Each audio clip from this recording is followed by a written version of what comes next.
सो आइए अब देखते हैं कि आप अपनी प्रोफाइल को कैसे कस्टमाइज़ कर सकते हैं। अपनी प्रोफाइल कस्टमाइज़ करने के लिए सबसे पहले आप टॉप राइट पे यहाँ पर क्लिक करें। उसके बाद अगर आप सबसे ऊपर देख सकते हैं, ये आपका एजेंट कोड है।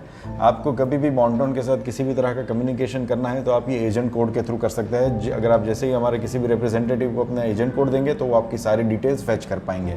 उसके बाद प्रोफाइल, तो जैसे आप प्रोफाइल के ऊपर क्लिक करते हैं तो आपने जो भी प्रोफाइल में अपनी डिटेल्स एंटर की है अपनी कंपनी की, वो सब आप यहाँ पर देख पाएंगे। जैसे कि आप अभी यहाँ पर देख रहे हैं, यहाँ पे आप अपना लोगो अपलोड कर सकते हैं। यहाँ पे आप अपनी कंपनी का नाम, सिटी सब आ जाएगा। ये आपका पूरा डिटेल है, आपकी कंपनी का नाम, आपका जीएसटी नंबर, आपका एड्रेस, आपका बैंक इन्फॉर्मेशन, ये सब यहाँ पे दिखेगा। अगर आप एडिट प्रोफाइल के ऊपर क्लिक करते हैं तो जो बेसिक इन्फॉर्मेशन है आपकी, यानी कि आपका व्हाट्सएप नंबर और ईमेल आईडी, ये दो आप यहाँ से एडिट कर पाएंगे। इसके अलावा और कुछ आप अगर एडिट नहीं कर पाएंगे यहाँ से, अगर आपको करना है तो आपको बॉन्टोन अकाउंट्स टीम का कॉन्टैक्ट करना पड़ेगा एडिट करने के लिए। फिर अगर आप यहाँ पर सेटिंग्स के ऊपर क्लिक करते हैं तो सेटिंग्स में आपको ये कई सारे ऑप्शंस मिलेंगे। सबसे पहले अगर आप कंपनी प्रोफाइल पे क्लिक करेंगे तो आपने जो ऑप्शन देखा हो आप यहाँ से कस्टमाइज़ कर सकते हैं। आपका कंपनी का नाम, कंपनी की वेबसाइट, आपका एड्रेस, आपका सिटी, आपका फ़ोन नंबर, आपका ईमेल आईडी, और यहाँ से आप लोगो अपलोड कर सकते हैं। तो दो लोगो अपलोड करने के ऑप्शन है, बिग लोगो और स्मॉल लोगो। जो बिग लोगो अगर आप यहाँ से अपलोड करते हैं तो ये वो लोगो है जो आपको यहाँ पे टॉप लेफ्ट कॉर्नर पे दिखेगा।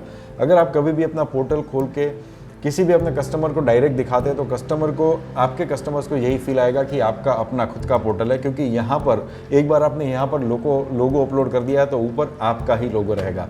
और स्मॉल लोगो का जो ऑप्शन है वो है खास, आप जो भी टिकट्स के प्रिंट आउट या वाउचर के प्रिंट आउट देते हैं तो उसमें जो लोगो आपको रखना है वो स्मॉल लोगो का ऑप्शन रहेगा। आप दोनों सेम रख सकते हैं, अगर आप चाहें तो अलग रख सकते हैं, पर आपकी जो यहाँ पे साइज डायमेंशन दिए गए हैं वो हिसाब से उतने पिक्सल्स, यानी कि बिग लोगो जो आपका 220x50 पिक्सल्स का रहेगा, स्मॉल जो है वो 100x100 पिक्सल्स का रहेगा। वो हिसाब से आप अपना लोगो यहाँ पर अपलोड कर सकते हैं। ये था आपका कंपनी प्रोफाइल कस्टमाइज़ करने का। अब आप अपना मार्कअप सेटिंग कैसे कर सकते हैं? जी हाँ, आपको जो भी रेट्स, यानी कि फ़्लाइट है, होटल है या किसी भी सर्विसेज के रेट्स जो आपको दिखते हैं वो सब नेट रेट रहते हैं। अगर आप चाहें तो उस पर अपना मार्कअप सेट कर सकते हैं। सबसे पहले अगर हम देखें कि एयर टिकट, तो एयर टिकट, डोमेस्टिक टिकट और इंटरनेशनल टिकट, ये दोनों टिकट में आप अपना मार्कअप सेट कर सकते हैं। उसके बाद अमेंडमेंट, यानी कि जो भी रीशेड्यूलिंग आता है या कैंसिलेशन आता है उसके ऊपर भी आप अपना मार्कअप सेट कर सकते हैं। यानी कि रीशेड्यूलिंग या कैंसिलेशन में एयरलाइन की एक फ़ीस रहती है। एयरलाइन की फ़ीस के अलावा आप अपनी जितनी फ़ीस चार्ज करना चाहते हैं वो आप यहाँ पर सेट कर सकते हैं। उसके बाद आप परसेंटेज या फ्लैट अमाउंट दोनों तरह से कर सकते हैं। अगर आप चाहें तो 1%, 2%, 5% वो हिसाब से भी कर सकते हैं। और अगर फ्लैट फ़ी यानी कि 300 रुपीज़, 100 रुपीज़, 500 रुपीज़ अमाउंट रखना चाहें तो आप फ्लैट अमाउंट भी यहाँ पर सेट कर सकते हैं।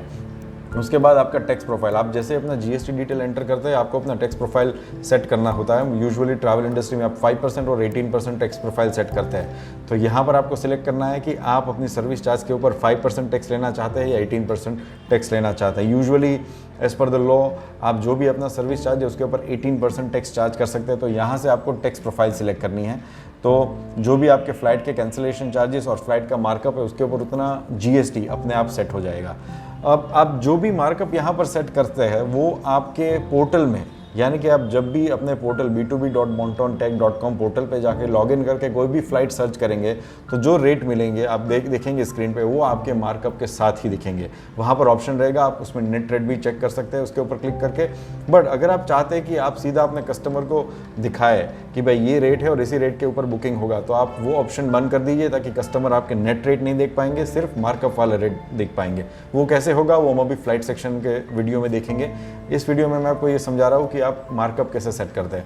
तो आपके B2B लॉगिन में भी आपको मार्कअप दिखेगा और इसके साथ सेम मार्कअप आपके वाइट लेबल पोर्टल में, यानी कि आपने अगर बॉन्टोन से वाइट लेबल लिया है तो वाइट लेबल पोर्टल में भी आपके कस्टमर्स वो मार्कअप के साथ के रेट देख पाएंगे। तो जैसे ही वो बुक करेंगे तो जो भी आपने मार्कअप सेट किया है वो आपको अपने वॉलेट में रिटर्न मिल जाएगा। और अगर आपने बॉन्टोन से वाइट लेबल भी ले रखा है तो आपका ये जो B2B पोर्टल है उसका भी URL चेंज हो जाएगा। जैसे कि अभी आप देख रहे हैं कि इसका URL है b2b.bontontech.com। अगर मान लीजिए आपकी कंपनी का नाम है xyztravel.com और आपकी वेबसाइट है xyz.com जो आपने बॉन्टोन से वाइट लेबल ले रखी है, इन दैट केस आपका ये जो URL है वो हो जाएगा b2b.xyz.com और उसी के ऊपर जाके आपको लॉगिन करना है। सो इन दैट केस अगर आप कस्टमर्स के सामने भी लॉगिन करते हैं देखते हैं तो कस्टमर को यही फील आएगा कि ये आपका अपना पोर्टल है, आपका खुद का डिज़ाइन किया हुआ पोर्टल है, ना कि आप किसी दूसरी कंपनी का पोर्टल यूज़ करते हैं। तो इसी तरह आप होटल में भी मार्कअप सेट कर सकते हैं, परसेंटेज या फ्लैट, और टैक्स प्रोफाइल सिलेक्ट करना है 18% या 5%। सेम हॉलीडे पैकेज, जो भी आप हॉलीडे पैकेज डिस्प्ले करते हैं अपने वाइट लेबल में और B2B पोर्टल में, उसके ऊपर भी आप मार्कअप सेट कर सकते हैं सेम परसेंटेज में। उसमें आप परसेंटेज भी सेट कर पाएंगे और टैक्स प्रोफाइल सिलेक्ट करना है, उस पर आप 5%, 18% जो आप चाहे सिलेक्ट कर सकते हैं। सेम गोज़ टू बस, जिसमें भी आप परसेंटेज और फ्लैट दोनों मार्कअप सेट कर पाएंगे। एक्टिविटीज़ और एक्सकर्जन, अगर कोई भी टिकट बुक करते हैं किसी भी एक्टिविटी का या एक्सकर्जन, उसके ऊपर भी आप मार्कअप सेट कर पाएंगे। और वीज़ा के ऊपर भी मार्कअप सेट कर पाएंगे। इस तरह कोई भी अगर नई सर्विसेज ऐड होगी तो उसका भी ऑप्शन यहाँ पर आएगा, जिसके ऊपर आप अपना मार्कअप ऐड कर पाएंगे। मार्कअप के बाद सेटिंग्स में ऑप्शन है ईमेल सेटिंग्स।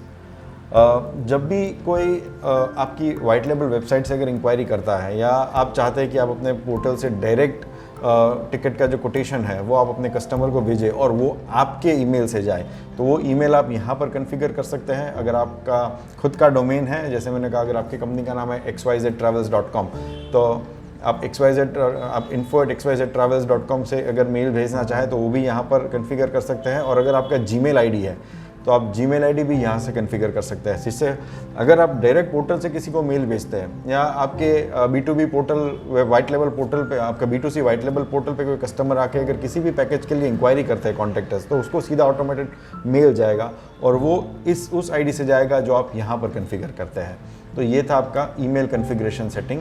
और उसके बाद B2B पेमेंट रिफंड, अगर आपके कस्टमर डायरेक्ट क्रेडिट कार्ड से पेमेंट करके टिकट बुक करते हैं, मान लीजिए आपके वाइट लेबल पोर्टल से किसी कस्टमर ने अपना क्रेडिट कार्ड यूज़ करके टिकट बुक की, या फिर आपका कस्टमर का ही क्रेडिट कार्ड यूज़ करके आपने अपने B2B पोर्टल में से टिकट बुक की, अगर आपको वो बुकिंग कैंसिल करनी है, अगर आप वो टिकट कैंसिल करते हैं, या फिर for some reason transactions decline हो जाता है, पेमेंट कट होता है, टिकट बुक नहीं हो पाती, इन दैट केस क्या होना चाहिए? अगर आप यहाँ पर ये ऑप्शन सिलेक्ट कर देंगे तो विदिन 7 डेज, 7 दिन के अंदर जो भी अमाउंट है वो बैक टू सोर्स, यानी कि उसी क्रेडिट कार्ड में वापस चला जाएगा जिससे वो ट्रांजेक्शन्स हुआ था। तो अगर आप ये यहाँ से सिलेक्ट कर देते हैं तो बाय डिफ़ॉल्ट कोई भी डिक्लाइन ट्रांजेक्शन या रिफंड केस में अपने आप अमाउंट उस अकाउंट या उस क्रेडिट कार्ड में वापस चला जाएगा। So that was all about setting options. अगले वीडियो में हम देखेंगे और भी बाकी फीचर्स जो बॉन्टोन पोर्टल के अंदर है।